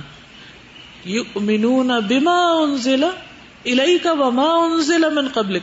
تو ما جو ہے یہ اجمالی طور پر سب کتابوں کو شامل ہو گیا. سب کتب پر جو پہلے آئی ان پر ایمان لا رہے ہیں، سب کتب پر، ساری وحی پر. تو صرف یہ نہیں کہنا کافی کہ میں جو حضور صلی اللہ علیہ وسلم پر اترا اس پر ایمان لاتا ہوں، نہیں، یہ کہنا ضروری ہے کہ ہم قرآن پر ایمان لائے ہیں اس کے نام کے ساتھ. تیسری چیز ان کی صحیح خبروں کی تصدیق کرنا، جیسے قرآن کی خبریں یا ان کتابوں کی خبریں جن میں تبدیلی اور تحریف واقع نہیں ہوئی، ان میں جو پیشن گوئیاں وغیرہ، یا ماضی کی خبریں یا مستقبل کی خبریں، دونوں طرح کی خبریں. ماضی کی کون سی خبریں؟ پچھلی قوموں کے واقعات، قصص. اور مستقبل کی آخرت کے بارے میں، انجام کے بارے میں. یہ ایمان کا حصہ ہے کہ جو کہ تم نے بتایا وہ سب صحیح ہے. پھر چوتھی چیز، ان کتابوں میں جو چیزیں منسوخ نہیں ہوئی پچھلی کتابوں میں، ان پر عمل کرنا، ان پہ راضی رہنا، ان کو تسلیم کرنا، خواہ ہم اس کی حکمت کو سمجھ پائیں یا نہ سمجھ پائیں. اور یہ کہ قرآن کریم کے آنے پر باقی تمام کتب منسوخ ہو چکی. مثلا اگر کوئی چیز پچھلی کتابوں میں بھی اور قرآن مجید میں بھی ہے تو جب ہم ایمان لائیں گے، عمل کریں گے تو وہ سب پر عمل کا ایک طرح سے اجر مل جائے گا. لیکن اگر کوئی چیز قرآن مجید میں اور پچھلی کتابوں میں نہیں تو کوئی فرق نہیں پڑتا. اور اگر کوئی چیز پچھلی کتابوں میں ہے لیکن قرآن کے موضوع سے ٹکراتی نہیں تو اس سے بھی ایک سبق لینے میں کوئی حرج نہیں. لیکن یہ یاد رکھنا چاہیے کہ اصل ویلیو کس حکم کو دیں گے؟ جو قرآن کے اندر. وَأَنزَلْنَا إِلَيْكَ الْكِتَابَ بِالْحَقِّ مُصَدِّقًا لِمَا بَيْنَ يَدَيْهِ مِنَ الْكِتَابِ وَمُهَيْمِنًا عَلَيْهِ سورۃ المائدہ 48. اور ہم نے آپ پر سچی کتاب نازل کی ہے جو اپنے سے پہلی کتب کی تصدیق کرتی ہے اور اس کی نگران بھی ہے. تو مہیمن کا مطلب کیا ہوتا ہے؟ حاکم علیہ، یعنی پچھلی کتابوں میں جو احکام ہیں ان میں سے کسی پر بھی عمل کرنا جائز ہے، مگر دو شرطوں کے ساتھ. نمبر 1 وہ صحیح ہو، نمبر 2 وہ قرآن کی تائید کرتا ہو. تو فیصلہ کون کرے گا؟ حاکم کون ہوگا؟ قرآن. کتابیں نازل کرنے کا مقصد کیا تھا ہر دور میں؟ تاکہ لوگوں کو ہدایت ملے. کس چیز کی ہدایت ملے؟ یعنی انسان کو کیوں پیدا کیا گیا اور جس مقصد کے لیے پیدا کیا گیا وہ مقصد پورا کیسے کرنا ہے. کس کے لیے پیدا کیا؟ عبادت. تو عبادت کرنی کیسے؟ یہ کون بتائے گا؟ جس نے ہمیں بنایا اور جس نے مقصد بتایا. تو وہ کیسے بتائے گا؟ کتابوں میں ہی بتائے گا. تو ساری کتابیں ایک مقصد کے لیے اتاری ہیں کہ لوگوں صرف اللہ کی عبادت کرو، کسی اور کی نہیں. اور جو کچھ عبادت کے ضمن میں کرو وہ انہی کے مطابق کرو. اور یہ کتابیں انسان کے لیے روشنی کا کام دیتی، اندھیروں سے نکالتی، رہنمائی کرتی. اور کتابوں پر ایمان جو ہے نا، یہ ایمان کا حصہ ہے. اگر کوئی کسی ایک کتاب کا بھی انکار کرتا ہے تو اس کا ایمان ناقص ہے. یہ یاد رکھیے. اللہ تعالیٰ نے اپنے پیغمبروں کی جو تعریف کی ہے ان کی تعریف اس بنا پر بھی ہوئی کہ جو پیغامات ان کو دیے گئے وہ سارے کے سارے انہوں نے آگے پہنچا دیے. کتابوں میں سے کچھ بھی نہیں چھپایا. عام طور پر یہ ہوتا ہے نا کہ ہمارے پاس تو چوائس ہوتی ہے نا کہ کس کو کتنی بات بتائیں اور نہ بھی بتائیں، کبھی چپ رہے، پتہ بھی ہو تو نہیں کہتے. پیغمبروں کے پاس یہ چوائس نہیں تھی. چاہے جان کا بھی خطرہ ہو پھر بھی بتانی، چاہے لوگ ناپسند کریں پھر بھی بتانی. وَلَوْ كَرِهَ الْمُشْرِكُونَ وَلَوْ كَرِهَ الْكَافِرُونَ. بتانی ہے، وہ بات پہنچانی ہے، کیسا بھی ری ایکشن سامنے آئے. جس وقت اللہ کا حکم آ جائے کہ اب یہ بتا دی جائے بات، اس وقت ان کو تو بتانی ہی بتانی. اس پر ان کی تعریف بھی ہوئی ہے، الذین یبلغون رسالات اللہ ویخشونہ ولا یخشون احدا الا اللہ. سورۃ الاحزاب 39. جو اللہ کے پیغام پہنچاتے ہیں اور اسی سے ڈرتے تھے اور اللہ کے سوا کسی اور سے نہیں ڈرتے. اور یہ کہ اللہ نے خبر دی کہ پیغمبر اور مومنین ان کتابوں پر ایمان لاتے ہیں. آمن الرسول بما انزل الیہ من ربہ والمؤمنون کل آمن باللہ وملائکتہ وکتبہ. پیغمبر خود بھی ایمان لاتے ہیں اور جو ان کے ساتھی وہ بھی ایمان لاتے ہیں. اللہ تعالیٰ نے مومنوں کے علاوہ تمام پیغمبروں کو بھی حکم دیا کہ وہ کتابوں پر ایمان لائیں. قولوا آمنا باللہ وما انزل الى ابراہیم واسماعیل واسحاق ویعقوب والاسباط وما اوتی موسیٰ وعیسیٰ وما اوتی النبیون من ربهم لا نفرق بین احد منہم ونحن له مسلمون. تو اس سے بھی پتہ چلتا ہے کہ ہم پچھلے پیغمبروں پر جو بھی نازل ہوا، جو ان کو دیا گیا، انزلہ کے علاوہ اوتیا کا لفظ بھی آیا، اس سب پر ایمان رکھتے ہیں اور کسی کے درمیان کوئی فرق نہیں کرتے. ہمیں اس بات کا بھی ایمان لانا ہے کہ جن قوموں کے پاس پیغمبر آئے اور انہوں نے پیغمبروں کی بات نہیں مانی تو پھر اللہ تعالیٰ کا ان پر عذاب آیا اور اس وجہ سے وہ ہلاک بھی ہوئی. تو پھر ایمان کا حصہ کیا ہوگا کہ اگر کوئی شخص اللہ کے احکامات نہیں مانتا تو کیا ہو سکتا ہے؟ یہ اس کے لیے سخت نقصان دہ چیز ہے. یعنی ماننے کا مطلب صرف یہ نہیں کہ ہاں یہ کہیں کہ اللہ کی طرف سے آئی ہیں. ماننے کا مطلب کیا ہے کہ جو یہ کہتی ہیں ان کو کرا بھی جائے. عمل سے تصدیق. ایمان کا کیا مطلب ہے؟ دوبارہ دہرائیے.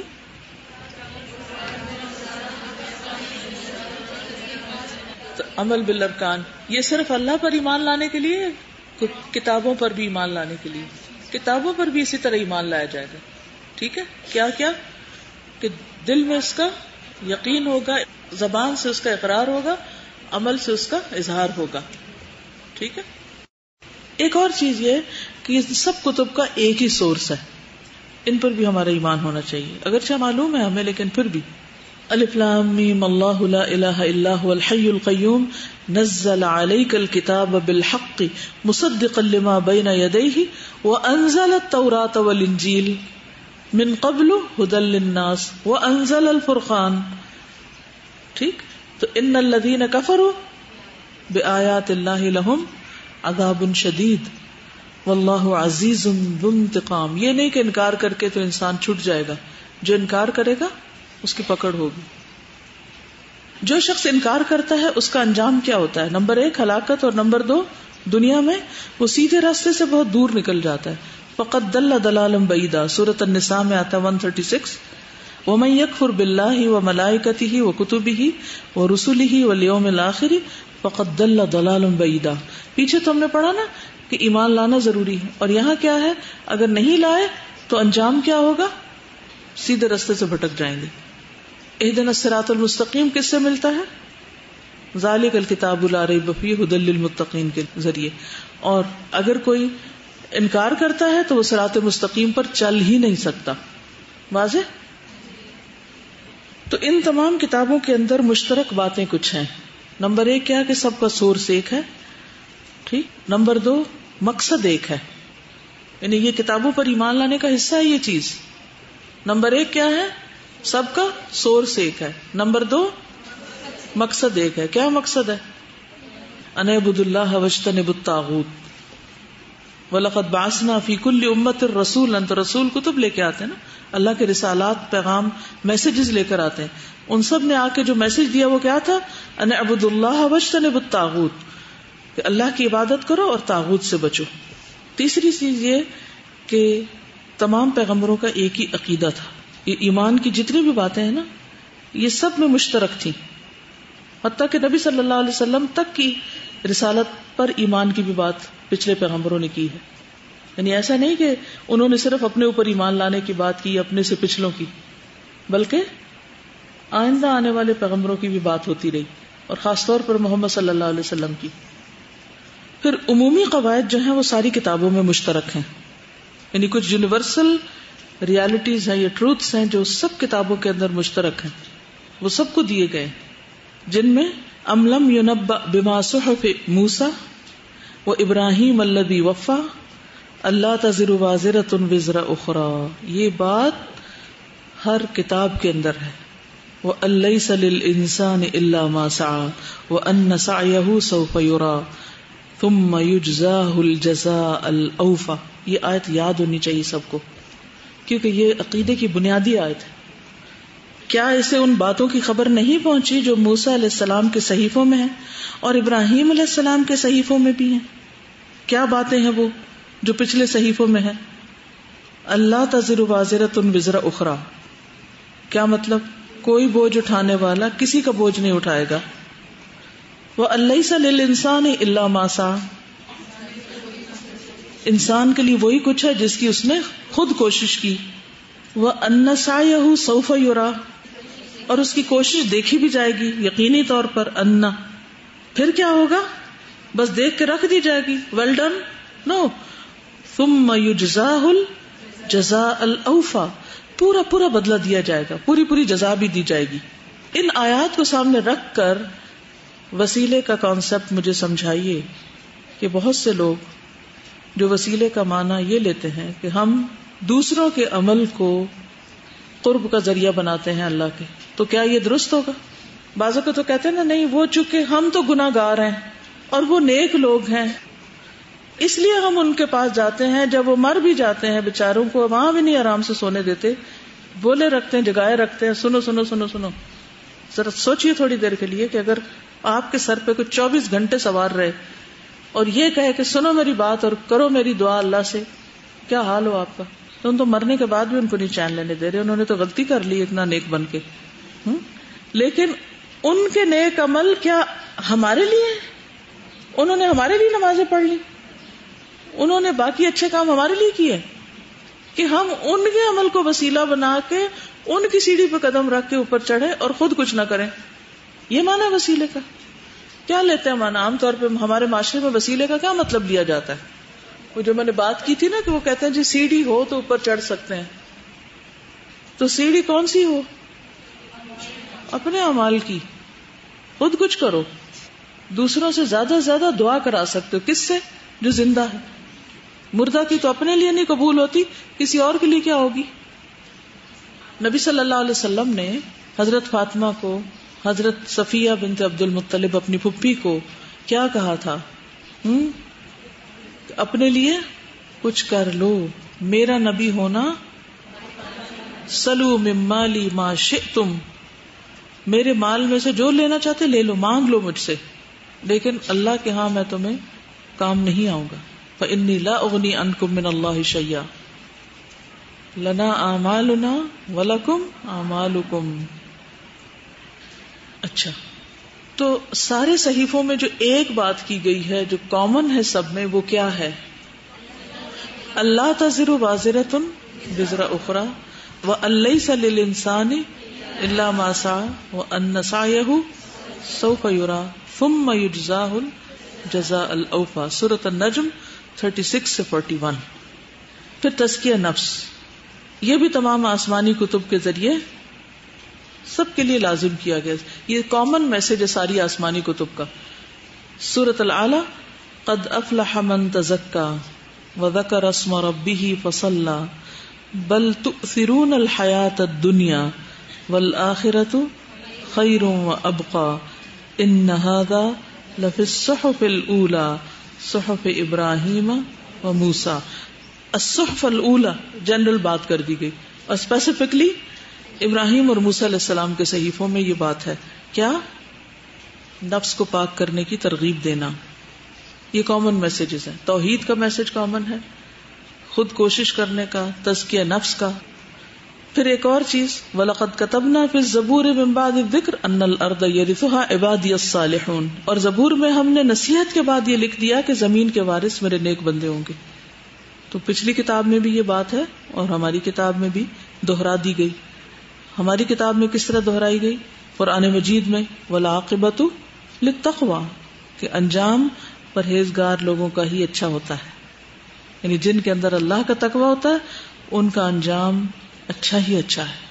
ہم سب کو اپنی عاقبت کی فکر ہوتی ہے نا کہ اللہ ہمارا انجام اچھا کرنا ہوتی ہے. فکر ہونی چاہیے نا. تو وہ کس طرح اچھا ہو سکتا ہے؟ جب اللہ کا ڈر ہوگا، ہر کام اللہ کی خاطر ہوگا، اللہ ہی سے اس کی جزا کی توقع ہوگی اور اللہ ہی کو راضی کرنے کے لیے. پھر عدل اور قسط، اس کا حکم بھی پچھلی کتابوں میں ہے. لقد ارسلنا رسلنا بالبینات وانزلنا معهم الكتاب والمیزان لیقوم الناس بالقسط. سورۃ الحدید آیت 25. بلا شبہ ہم نے رسولوں کو واضح دلائل دے کر بھیجا، ان کے ساتھ کتاب اور میزان نازل کی تاکہ لوگ انصاف پر قائم رہیں. یعنی انصاف کا حکم بھی سب کتابوں کی مشترکہ تعلیم ہے.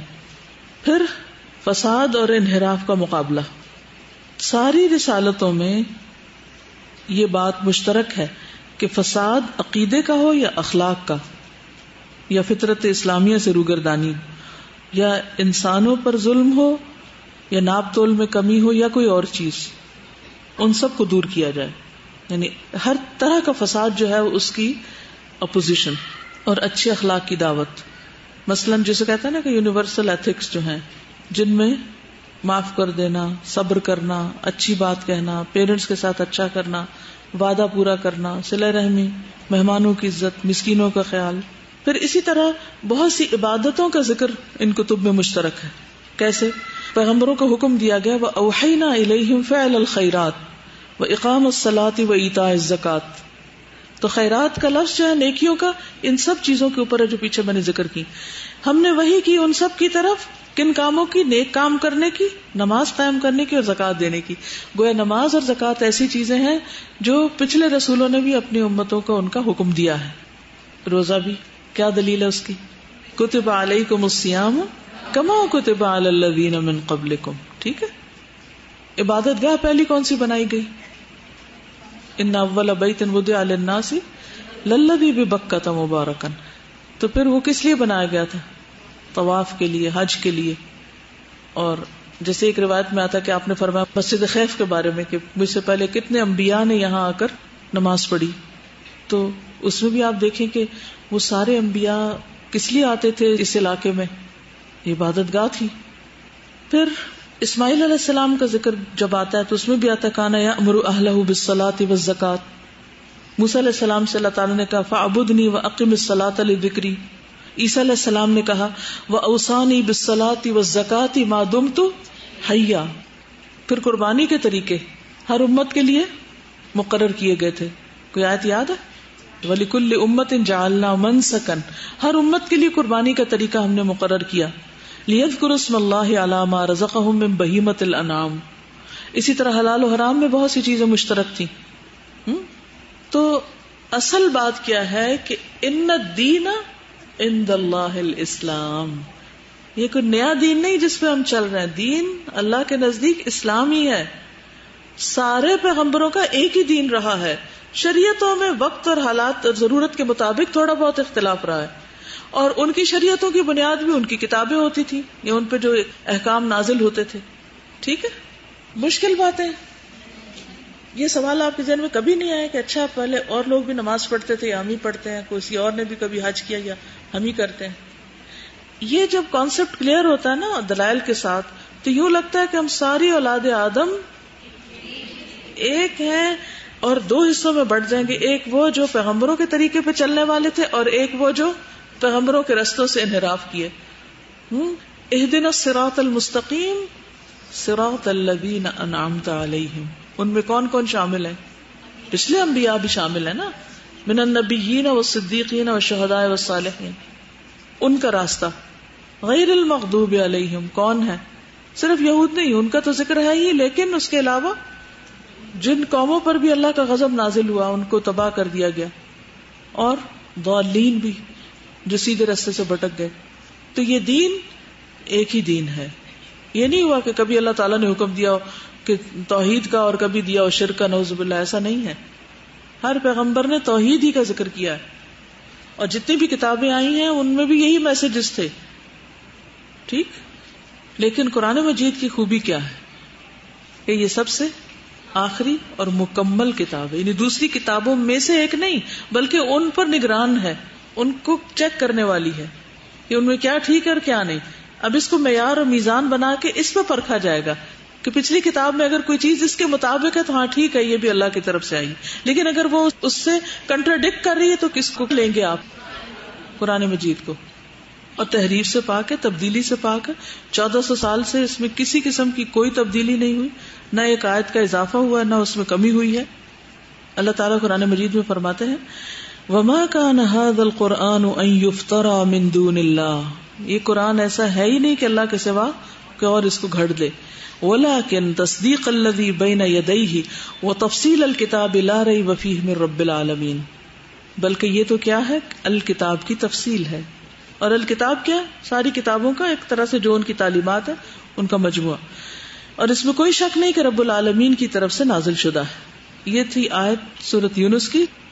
سورۃ یوسف میں آتا ہے ما کان حدیثا یفترا ولکن تصدیق الذی بین یدیہ وتفصیل کل شیء وہدی ورحمۃ لقوم یؤمنون.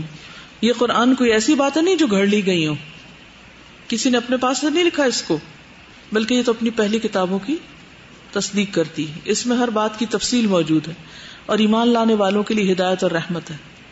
تو بیسیکلی ایک فیصلہ کن کتاب ہے مہیمن علیہ، جو پہلے بھی بات ہو چکی.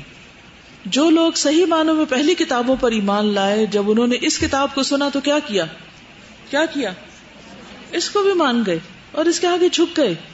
کوئی مثال نجاشی کی، اس نے کیا کہا تھا؟ اللہ کی قسم یہ وہی کلام ہے جو موسیٰ پر بھی نازل ہوا تھا، دونوں کا سورس ایک ہے. ورقہ بن نوفل نے کیا کہا تھا؟ یہ ھذا الناموس، وہی فرشتہ ہے جو پہلے بھی آتا رہا ہے. فوراً پہچان گئے. اور سلمان فارسی اور عبداللہ بن سلام نجران کے وفد میں سے لوگ، ٹھیک ہے نا. اس کی اجازت ہے کہ جو قرآن سے کنٹراڈکٹ نہیں کرتا وہ آپ ان کتابوں میں سے بھی پڑھ سکتے ہیں، دیکھ سکتے ہیں. اور وہ جو حضرت عمر پہ آپ صلی اللہ علیہ وسلم ناراض ہوئے تھے وہ اس وجہ سے کہ ابھی قرآن مکمل نہیں ہوا تھا، اور دوسرا یہ کہ ابھی کسی ایک شکل میں نہیں آیا تھا، تو ڈر تھا اس بات کا کہ کوئی چیز آگے مکس اپ نہ ہو جائے. لیکن جب ایک دفعہ قرآن پاک مکمل ہو گیا اور پھر ان سے استفادے کی گنجائش نکلتی ہے. قرآن مجید میں آتا ہے الذین آتیناہم الکتاب من قبلہ، وہ لوگ جنہیں ہم نے اس سے پہلے، کس سے پہلے؟ قرآن سے پہلے کتاب دی. ہم بہ یؤمنون، وہ اس پر بھی ایمان لاتے ہیں. وَإِذَا يُتْلَى عَلَيْهِمْ، اور جب ان پر پڑھ کر سنایا جاتا ہے انہیں قرآن، قالوا آمنا بہ، وہ کہتے ہیں ہم اس پہ ایمان لائے. انہ الحق من ربنا انا کنا من قبلہ مسلمین، ہم تو پہلے ہی مسلمان تھے، ہم تو آلریڈی ماننے والے ہیں. ان کے لیے کچھ مشکل نہیں، نو کمپلیکس. یہ سورۃ القصص کی آیت 52-53. اسی طرح نجاشی کا تو آپ کو سب کو معلوم ہی ہے کہ جب حضرت جعفر نے ان کو سورۃ مریم پڑھ کے سنائی تو وہ رو پڑے، اتنا روئے کہ داڑھی آنسو سے تر ہو گئی. اور اس کے ساتھ جو اور پادری وغیرہ بھی تھے اس دربار میں وہ بھی رونے لگے. تو نجاشی نے کہا اللہ کی قسم یہ وہی کلام ہے جو موسیٰ پر بھی نازل ہوا تھا، دونوں کا سورس ایک ہے. فوراً پہچان گئے. مزاج سے پتہ چلتا ہے نا. بعض اوقات آپ کسی کتاب کا کوئی حصہ پڑھتے ہیں، مؤلف کا نام نہ بھی لکھا ہو، تو اگر آپ نے اس مؤلف کا کچھ اور پڑھ رکھا تو آپ فوراً کہتے ہیں کہ یہ فلاں کی کتاب میں سے لگتا لیا گیا، یہ فلاں کی بات لگتی، ایسی باتیں فلاں شخص کرتا ہے، فوراً پہچان ہو جاتی. تو اللہ کے کلام کی کیسے نہ ہو، مشکل نہیں. پھر عبداللہ بن سلام، انہوں نے جب حضور صلی اللہ علیہ وسلم کو دیکھا تو اسی سے پہچان گئے، پھر سوالات کیے اور اس کے بعد ایمان لے آئے. ورقہ بن نوفل، یہ سب لوگ. تو کیا چیز جو ایمان بالکتب کے مخالف ہے؟ ان کا انکار، ان میں تحریف اور ان جیسی کوئی اور چیز بنانے کا دعویٰ کرنا. اب میں اپوزٹ جا رہی ہوں. پہلے یہ بتایا کہ کیا کیا کس کس چیز پر کس اعتبار سے ایمان لانا ہے، اور پھر اس کے اپوزٹ کیا کیا نہیں کرنا. کیا نہیں کرنا؟ ان کا انکار نہیں کرنا اور تحریف، اور ان کے مقابلے میں اپنا فیصلہ لانا یا کسی اور کی بات لانا، یا قرآن کے مشابہ کوئی اور قرآن بنانے کا دعویٰ کرنا یا اس پر ایمان لانا. یہ سب غلط. جیسے مسلمہ نے قرآن کا مقابلہ کیا. اچھا، سلسلہ صحیحہ میں یہ بھی ایک حدیث ملتی ہے. نبی صلی اللہ علیہ وسلم نے فرمایا ابراہیم علیہ السلام کے صحیفے رمضان کی پہلی رات کو نازل ہوئے، تورات 6 رمضان کو، انجیل رمضان کے 13 دن گزرنے کے بعد یعنی 14ویں کو، زبور 29 کو، اور قرآن 24 دن گزرنے کے بعد یعنی 25 رمضان کو اترا. ٹھیک ہے، بعض 27 کا بھی کہتے ہیں لیکن اس روایت میں 25 کا ذکر آتا ہے. سب رمضان میں اترے ہیں. اسی طرح تورات جو ہے اس کے بارے میں قرآن مجید میں آتا ہے انا انزلنا التوراۃ فیہا ھدی ونور یحکم بها النبیون الذین اسلموا للذین ھادوا والربانیون والاحبار بما استحفظوا من کتاب اللہ. بلا شبہ ہم نے تورات اتاری جس میں ہدایت اور روشنی ہے. اسی کے مطابق اللہ کے فرما بردار نبی ان لوگوں کے فیصلے کرتے تھے جو یہودی بن گئے تھے، اور خدا پرست اور علماء بھی اس تورات کے مطابق فیصلے کرتے تھے، کیونکہ وہ اللہ کی کتاب کی حفاظت کے ذمہ دار بنائے گئے تھے.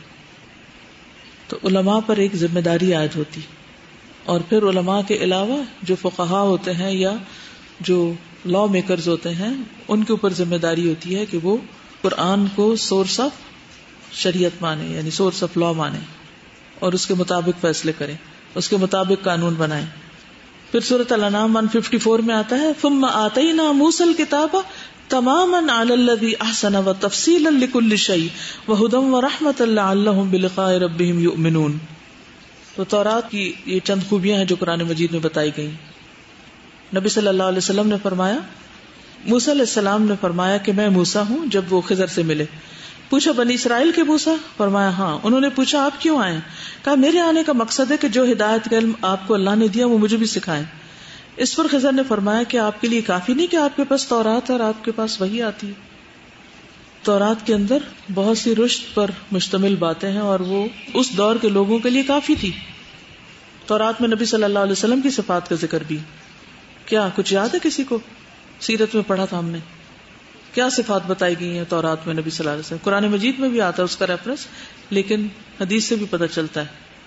کوئی ایک خوبی جو آپ کو یاد ہو نبی صلی اللہ علیہ وسلم کی جو تورات میں بیان ہوئی. یہ مجھے کبھی بات نہیں بھولتی کہ بازاروں میں شور کرنے والے نہیں ہوں گے. تو وہ کہتے ہیں کہ آپ کی امت کیا کر رہی ہے. آپ کی جو صفات بتائی گئی ہیں وہ انا ارسلناک شاہدا و مبشرا و نذیرا، اور اس آیت کی تفسیر میں یہ حدیث عام طور پہ کوٹ کی جاتی ہے کہ نبی صلی اللہ علیہ وسلم کے متعلق یہی بات تورات میں بھی لکھی ہوئی ہے کہ آپ کیا تھے، انا ارسلناک شاہدا و مبشرا، لیکن مزید کچھ چیزیں، وحرزا للامیین، اور ان پڑھ لوگوں کو حفاظت کرنے والا بنا کر بھیجا. آپ میرے بندے اور رسول ہیں، میں نے آپ کا نام متوکل رکھا ہے. کون؟ نبی صلی اللہ علیہ وسلم. آپ نہ بدخو ہیں اور نہ سخت دل، اور نہ بازاروں میں شور کرنے والے، اور نہ برائی کا بدلہ برائی سے دینے والے، بلکہ معافی اور درگزر سے کام لینے والے. اللہ ان کی روح اس وقت تک قبض نہیں کرے گا جب تک کہ وہ کج قوم یعنی عربوں کو سیدھا نہ کر لیں، اور جب تک وہ لا الہ الا اللہ کا اقرار نہ کر لیں، اور کلمہ توحید کے ذریعے وہ اندھی آنکھوں کو، بہرے کانوں کو اور پردہ پڑے ہوئے دلوں کو کھول دیں گے. یہ آپ کی صفات کہاں لکھی ہوئی تھی؟ تورات میں. یہ نبی صلی اللہ علیہ وسلم نے خود بتایا. اسی طرح انجیل کے بارے میں قرآن مجید میں کچھ آیات ہیں کہ انجیل کیسی کتاب ہے. وَقَفَّيْنَا عَلَىٰ آثَارِهِمْ بِعِیسَىٰ ابْنِ مَرْیَمَ مُصَدِّقًا لِمَا بَیْنَ یَدَیْہِ مِنَ التَّوْرَاۃ. عیسیٰ علیہ السلام نے تورات کی کیا کی؟ تصدیق کی. وَآتَيْنَاهُ الْإِنجِیل، یہ قرآن ہمیں بتاتا ہے کہ انجیل کس پہ نازل ہوئی؟ عیسیٰ علیہ السلام پر. فِيهِ هُدًى وَنُورٌ وَمُصَدِّقًا لِمَا بَيْنَ يَدَيْهِ مِنَ التَّوْرَاۃ وَهُدًى وَمَوْعِظَةً لِلْمُتَّقِينَ. جو صفات تورات کی تھی وہی کم و بیش انجیل کی بھی ہیں، اور یہی کم و بیش کس کی ہیں؟ قرآن مجید کی بھی ہیں. آیت سورۃ المائدہ 46. انجیل میں نبی صلی اللہ علیہ وسلم کی کون سی صفات بتائی گئی؟ حدیث میں آتا ہے، السلسلہ صحیحہ کی حدیث ہے، رسول اللہ صلی اللہ علیہ وسلم نے فرمایا انجیل میں لکھا ہوا ہے کہ آخری نبی بدخو نہ ہوگا. دیکھیں تورات میں بھی آپ کی یہی صفت ہے، انجیل میں بھی یہی ہے. ہمیں آپ کی سنت میں سے کیا چیز رہنی چاہیے کہ ہمیں دوسروں کی خیر خواہی کرنی ہے، بد خواہی نہیں کرنی. نہ سخت دل ہوگا، نہ بازاروں میں شور مچانے والا، نہ برائی کا بدلہ برائی سے دے گا، بلکہ معاف کرنے والا اور درگزر کرنے والا. یہی صفات تورات میں بھی ملتی ہے، وہاں کچھ زیادہ ہے، اور یہی انجیل میں بھی ملتی ہے. اب قرآن مجید کی خاص خصوصیات کیا ہیں؟ اس کو کیا بتایا گیا قرآن میں؟ آپ تو پڑھ رہے ہیں نا بھائی، اب آپ ہی بتائیں گے مجھے. آپ کو خود کیا پتا چلتا ہے قرآن پڑھ کے کہ قرآن کیسی کتاب ہے؟ تورات انجیل کا تو تھوڑا تھوڑا بتا دیا میں نے آپ کو، وہ بھی قرآن سے ہی پتا چلتا ہے. ہدم و شفا اور فرقان، آسان، اور شریعت بھی ہے، تزکیہ نفس بھی ہے، احکام بھی ہیں، مواعظ بھی ہیں، اور اندھیروں سے نکال کے روشنی کی طرف لے جاتی ہے. لا ریب فیہ، اس میں کوئی شک نہیں. کتاب مبین ہے، ہر چیز کو واضح کرتی ہے، آخرت کی سچی تصویر کھینچتی ہے، حق و باطل کے درمیان فرق کرتی ہے. فرقان ہے، ہدی للناس ہے، سارے انسانوں کی ہدایت کے لیے ہے. شبہات کو دور کرتی، یقین میں اضافہ کرتی. دیکھیے حبل اللہ بھی تو ہے، اللہ کی رسی ہے. اللہ کے ساتھ اگر آپ تعلق مضبوط کرنا چاہتے ہیں اور صحیح والا ایمان لانا چاہتے ہیں تو نیست ممکن جزب قرآن ریسن، پھر قرآن کو اپنی زندگی میں شامل کر لینا ہوگا. اس میں ہر سوال کا جواب ہے. آپ کے ذہن میں اٹھنے والے ہر خیال اور ہر وسوسے کا علاج ہے اس کتاب میں. یہ شفا ہے. اس کو کثرت سے پڑھتے جائیں اور بات کا جواب مل جائے گا. بیمار ہے تو صحت ہو جائے گی, کوئی کنفیوژن ہے تو دور ہو جائے گی. دیکھیے, ایک تو قرآن مجید ہم جیسے روز پڑھتے ہیں الحمدللہ, روزانہ آپ دیکھیں گے کہ جب ہم صبح تلاوت کرتے ہیں یا پھر کلاس میں آ کے پڑھتے ہیں یا کسی بھی طرح سنتے ہیں, 2-3 کام کرتے ہیں نا, ہم پڑھتے بھی ہیں, سنتے بھی ہیں, سمجھتے بھی ہیں. یہ ہو ہی نہیں سکتا کہ آپ نے دن میں قرآن کا کوئی حصہ یا سنا یا پڑھا یا سمجھا ہو اور پھر اس کے مطابق کوئی سچویشن پیش نہ آئی ہو یا کسی سوال کا جواب نہ ملا ہو یا کسی چیز کی تائید میں وہ بات نہ آ رہی ہو. یعنی آپ کچھ کرنے لگتے تو آپ کو تائید مل جاتی قرآن سے کہ ہاں ٹھیک ہے. یہ ہو ہی نہیں سکتا کہ وہ کسی نہ کسی شکل میں دوبارہ ریپیٹ ہو کے سامنے نہ آئے آپ کے اور آپ کو فائدہ نہ دے, غلطی ہو جائے. اور اگر آپ ان بایس ہو کے, بلیو می ان بایس ہو کے اگر آپ کھلے دل سے سنے قرآن کو تو ایسا لگتا ہے کہ جیسے آپ کی ایک غلطی کی تفصیل بتا دی گئی کہ آپ کہاں غلط ہے. قرآن فرقان بھی ہے نا, فرق کر دیتا ہے عمل کرنے والوں اور نہ کرنے والوں میں. جو پڑھا وہ ٹیسٹ بھی ہو جاتا ہے, پھر کوئی سچویشن پیش آ جاتی ہے, پھر آپ یا تو عمل کرنے والے ہوتے ہیں یا پھر فیل ہونے والے ہوتے ہیں. اور اکثر کیا ہوتا ہے, اکثر خود ہی آئینہ دیکھ لیتے ہیں پھر اس کو پرے رکھ دیتے ہیں. بعض اوقات پریشان ہو رہے ہوتے ہیں اور قرآن کھولتے ہیں تو اسی میں ہی حل مل جاتا ہے. اس کو فال نہیں بنائیے اور نہ کہیے اور نہ کوئی عجوبے کی طور پر اس کام کو کیجیے, لیکن آپ کو جب کبھی کوئی گھٹن ہو رہی ہو, کنفیوژن ہو, پریشانی ہو, آپ قرآن پاک کہیں سے بھی کھول کے بس تلاوت شروع کر دیں, پڑھنا شروع کر دیں, غور سے دیکھنا شروع کر دیں, آپ کو جواب آ جائے گا تھوڑی دیر کے بعد. یہ ہو نہیں سکتا کہ کوئی شخص ہدایت کی نیت سے قرآن اٹھائے اور قرآن اس کو ہدایت نہ دے, ہو ہی نہیں سکتا, کیونکہ یہ اللہ کا وعدہ ہے, یہ کتاب ہدایت کے لیے اور ہر ایک کی ہدایت. ہدی للناس تو کہا, ہم انسانوں میں نہیں, ہم بھی انہی میں شامل ہیں. بس شرط یہ کہ ہم لینے والے ہوں, چاہنے والے ہوں, مانگنے والے ہوں, پھر ضرور ملے گی. نبی صلی اللہ علیہ وسلم نے فرمایا قرآن ایک رسی ہے, اس کا ایک کنارہ اللہ کے ہاتھ میں ہے, دوسرا کنارہ تمہارے ہاتھ میں, اس کو مضبوطی سے پکڑے رکھو کیونکہ اس کے بعد تم کبھی بھی گمراہ اور ہلاک نہیں ہو سکتے. لیکن اگر آپ نے کورس کے بعد یہ کنارہ جو آپ کے ہاتھ میں پکڑایا گیا چھوڑ دیا تو کوئی چیز آپ کو ہدایت دے نہیں سکتی. خوش قسمت ہے وہ جو ایک دفعہ پکڑنے کے بعد پھر پکڑے ہی رکھیں, اور اس سے بڑی کوئی بدقسمتی نہیں کہ ایک دفعہ پڑھنے کے بعد اس کا وہ کنارہ چھوڑ دیں اور جا دڑام کہیں اور گرے اور دوسرے سورسز اور دوسرے لوگوں سے ہدایت کے لیے ان کی طرف توجہ کریں, اور چیزوں کی طرف کہ وہ ہمیں ہدایت دیں. انتہائی وفادار ساتھی بھی, دنیا, قبر, آخرت, حشر, ہر جگہ یا آپ کے خلاف یا آپ کے حق میں حجت بنے گا. آپ دیکھیے کہ 3 چیزیں ہوتی ہیں انسان کے پاس, ایک مال, ایک عیال اور ایک اعمال. انسان جب مرتا ہے تو مال پیچھے ہی رہ جاتا ہے اور عیال قبر تک زیادہ زیادہ جاتا ہے, اور وہاں کیا رہ جاتے ہیں, اعمال جو اس کے مطابق کیے ہوئے. ذرا سوچیے نا اس بات کو کہ اگر کنارہ چھوڑ دیا رسی کا تو کیا ہوگا. بہت سے لوگ کہتے ہیں میں نے دیکھا فلاں کو, اس نے کورس کیا تھا اور اس کے اندر تو کوئی عمل کی چیز ہی نظر نہیں آتی. کہتے نہیں بات, سنا کبھی, دیکھا کبھی, ہے نا. ان ابھی وہ قرآن کو بلیم کر رہے تھے کہ پڑھ کے بھی کوئی فائدہ نہیں ہوا, لیکن وہ یہ بھول جاتے ہیں نقطہ کہ اس نے وہ رسی چھوڑ دی ہوئی ہے. جو رسی پکڑ کے رکھے گا نا, اللہ کے رسول صلی اللہ علیہ وسلم فرما رہے ہیں کہ اس کو مضبوطی سے پکڑے رکھو کیونکہ اس کے بعد تم کبھی گمراہ اور ہلاک نہیں ہو سکتے.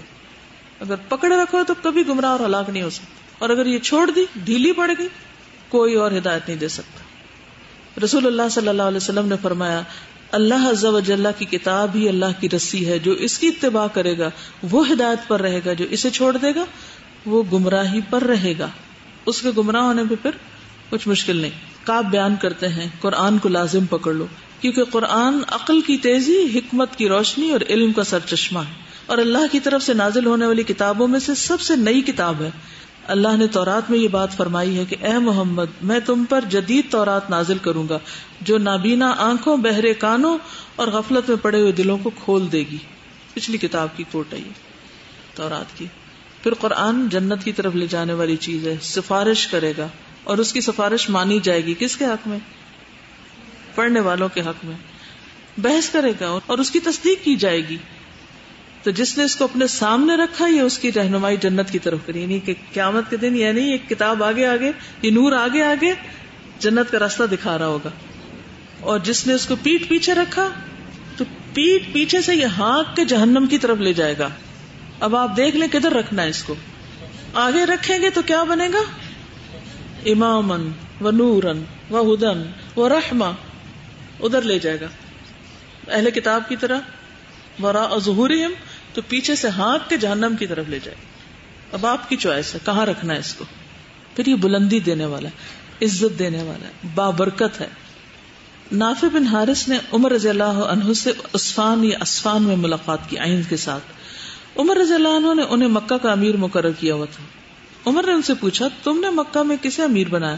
انہوں نے کہا ابن ابزا کو. آپ نے پوچھا وہ کون ہے؟ اس نے جواب میں کہا ہمارے غلاموں میں سے ایک غلام ہے.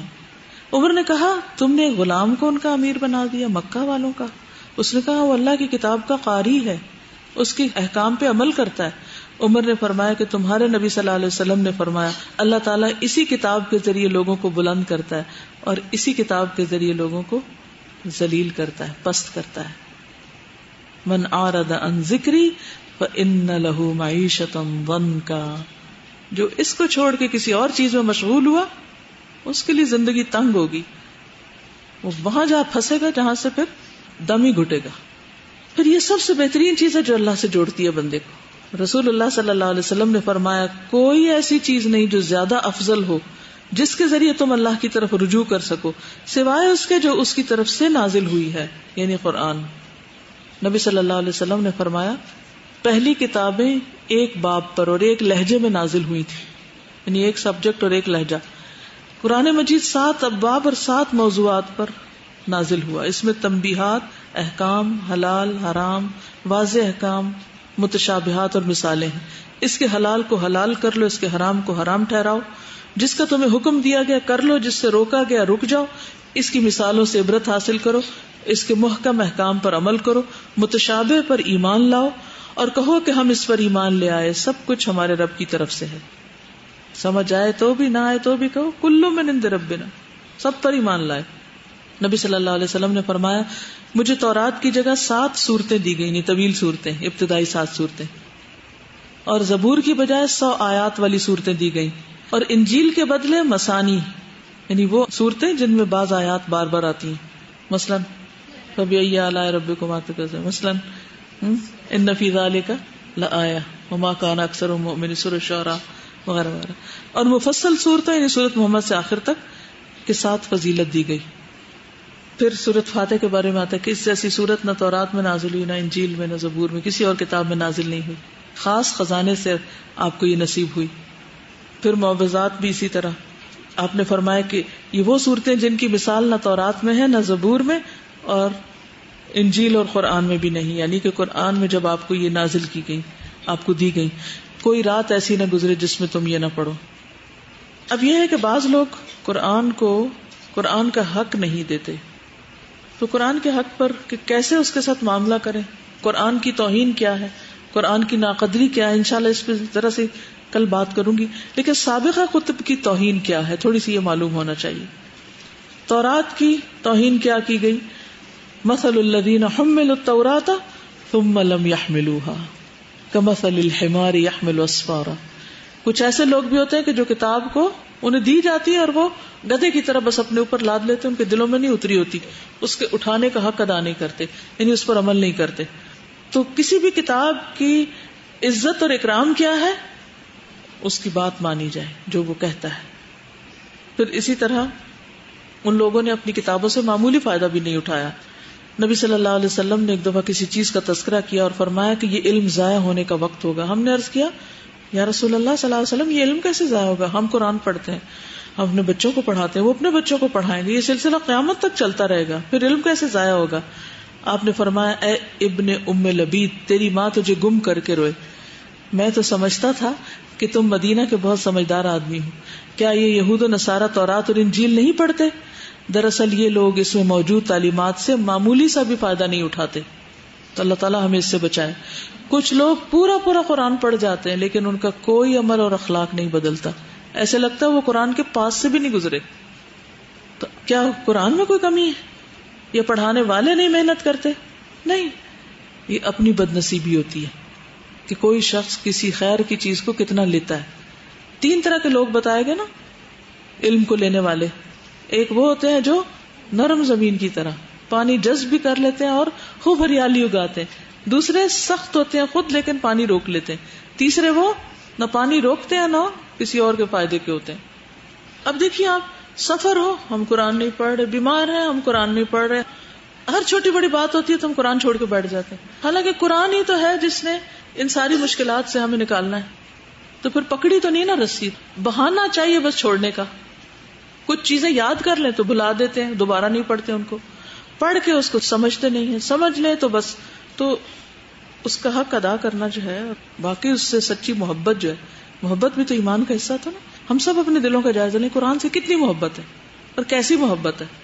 کیا واقعی ہم شوق سے پڑھ رہے ہیں؟ بس اتنا پوچھیے اپنے آپ سے. کیا ہم اس کا انتظار کرتے ہیں کہ ہائے کب پڑھیں گے؟ یہ بوجھ ہے. مثل الذین حملوا التوراۃ ثم لم يحملوها كمثل الحمار يحمل اسفارا. بوجھ اٹھائے ہوئے گدھے کتابیں لادی ہوئی اپنے اوپر, مصیبت کے مارے پڑھ رہے ہیں. ہم میں سے ہر کوئی اپنا اپنا جائزہ خود لے لے کہ کتنا شوق ہے, کتنی محبت ہے اور کتنا بوجھ ہے. پھر انہوں نے کیا کیا تھا, وہ جو جادو والی آیت ہے نا قرآن پاک میں آتی ہے نا, چھوڑ کے اس کو کس کے پیچھے لگ گئے. آج آپ دیکھیں ہماری قوم کیا کر رہی ہے. وَلَمَّا جَاءَهُمْ رَسُولٌ مِّنْ عِنْدِ اللَّهِ مُصَدِّقٌ لِّمَا مَعَهُمْ نَبَذَ فَرِيقٌ مِّنَ الَّذِينَ أُوتُوا الْكِتَابَ كِتَابَ اللَّهِ وَرَاءَ ظُهُورِهِمْ كَأَنَّهُمْ لَا يَعْلَمُونَ وَاتَّبَعُوا مَا تَتْلُو الشَّيَاطِينُ عَلَى مُلْكِ سُلَيْمَانَ. کیا چھوڑ دیا اور کس کے پیچھے لگ گئے؟ یعنی انڈیویجول بھی ہوگا لیکن اجتماعی طور پر. وَاعْتَصِمُوا بِحَبْلِ اللَّهِ جَمِيعًا, یہ کتاب سب کو اکٹھا بھی کرتی ہے نا. اور یہ قدرتی بات ہے کہ مجتمع قوم فی بیت من بیوت اللہ, جب بھی اللہ کے گھروں میں سے کسی گھر میں کوئی قوم جمع ہوتی, اکٹھے ہوتے ہیں, یتلون کتاب اللہ ویتدارسونہ بینہم, آپس میں مدارسہ کرتے ہیں اس کا, پڑھتے بھی ہیں, تلاوت بھی کرتے ہیں, مدارسہ بھی کرتے ہیں, سیکھتے سکھاتے ہیں. الا ونزلت علیہم الرحمۃ, تو ان پر رحمت نازل ہوتی, سکینت نازل ہوتی. تو یہ ایک اجتماعی کام بھی ہے. اسی لیے آپ دیکھیں قرآن مجید کو جب ہم پڑھتے ہیں نماز میں, اگرچہ ہم جماعت میں نہیں پڑھ رہے ہوتے, امام صاحب اور جو مرد حضرات ہیں وہ پڑھتے ہیں, لیکن ہم اس میں کیا دعا کرتے ہیں, اہدنا الصراط المستقیم, ہے نا, اہدنا, ہم سب کو دکھا. اور پھر جتنی دعائیں ہیں میجورٹی ان میں کیا ہے, ربنا یا ایھا الذین آمنوا, اجتماعی خطاب ہے نا, ٹھیک ہے نا. تو یہ جو اجتماعیت ہے, اکٹھے ہونا ہے اور دین والوں کا آپس میں مل جل کر رہنا اور ایک مل جل کر کام کرنا ہے, یہ ایک بہت بڑا ذریعہ ہوتا ہے. وتواصوا بالحق وتواصوا بالصبر, اور ایک تقویت کا, کأنہم بنیان مرصوص, جیسے سورۃ الصف میں آتا ہے, تکونوا انصار اللہ. لیکن ہمارے اندر یہ خوی نہیں.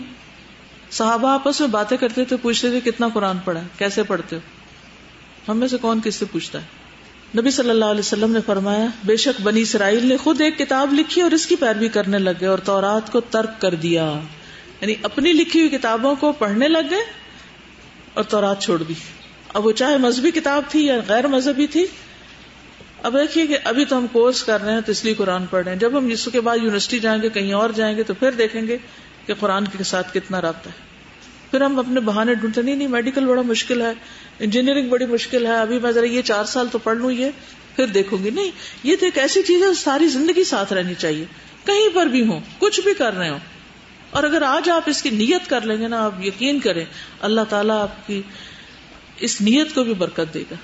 کیونکہ میں جب یہ پڑھ رہی تھی, جس دن میری سمجھ میں یہ بات آ گئی تھی کہ قرآن برکت کتاب ہے اور قرآن ہی سیدھے رستے پہ رکھ سکتی ہے اور اس کو چھوڑنا نہیں, تو اس کے بعد میری پوری سوچ تبدیل ہوئی کہ میں نے کس موقع پر کس طرح اس کو پکڑ کے رکھنا ہے.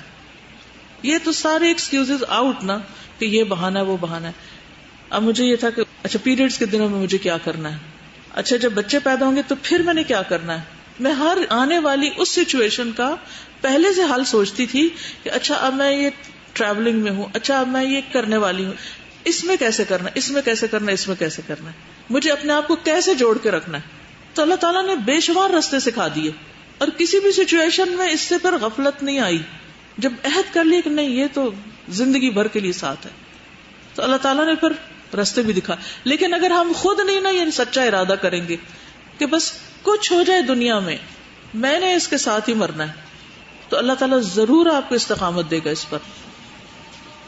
سبحانک اللہم و بحمدک نشہد ان لا الہ الا انت نستغفرک و نتوب الیک. السلام علیکم و رحمۃ اللہ وبرکاتہ.